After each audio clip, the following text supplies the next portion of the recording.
വെളുപ്പിനെ 4 മണിക്ക് ഇവിടെ വരുമ്പോൾ എൻ്റെ 2 റൂമും തുറന്നു കിടക്കുന്നു.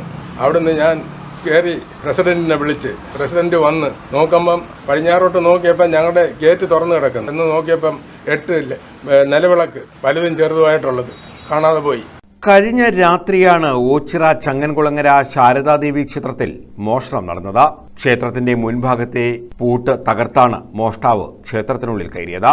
തിടപ്പള്ളിയുടെ കതക് ചവിട്ടി തുറന്ന നിലയിലായിരുന്നു. സമീപത്തെ മുറിയും തുറന്ന നിലയിലാണ്. ക്ഷേത്രത്തിൽ നിന്നും 8 വലിയ നിലവിളക്കുകൾ അപഹരിച്ചു.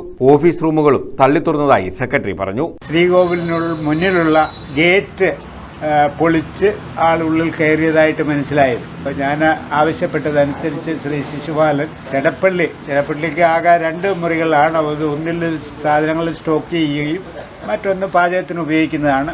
ആ സാധനങ്ങൾ സ്റ്റോക്ക് ചെയ്യുന്ന മുറി തല്ലി തുറന്നിട്ടിരിക്കുകയാണ്. അത് ഒന്ന് നോക്കാൻ പറഞ്ഞപ്പോൾ ശിശുപാലൻ അത് ശ്രദ്ധിച്ചു.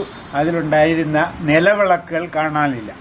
ക്ഷേത്രം ശാന്തി എത്തിയതിന് ശേഷമാണ് ആ മുറിയിൽ 8 വലുതും ചെറുതുമായ 8 നിലവിളക്കുകൾ ഉണ്ടായിരുന്നതും ഈ വിളക്കുകളെല്ലാം മോഷണം പോയിട്ടുള്ളതായിട്ട് മനസ്സിലായി. പുലർച്ചെ ക്ഷേത്ര ഭാരവാഹികൾ എത്തിയപ്പോഴാണ് ഓഫീസ് മുറി തുറന്നു കിടക്കുന്നത് കണ്ടത്. തുടർന്ന് തിരുമേനിയെ വിവരമറിയിച്ചു. ഇദ്ദേഹം എത്തി അമ്പലത്തിൽ കയറിയപ്പോൾ തിടപ്പള്ളിയും പൂജാസാധനങ്ങൾ വെച്ചിരിക്കുന്ന മുറിയും കുത്തി തുറന്ന നിലയിൽ കണ്ടു.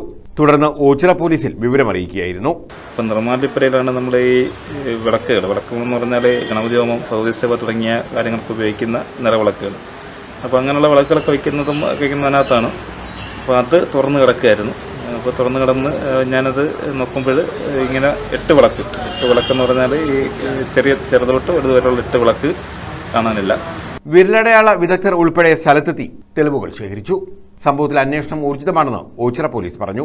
News bureau, Ochira.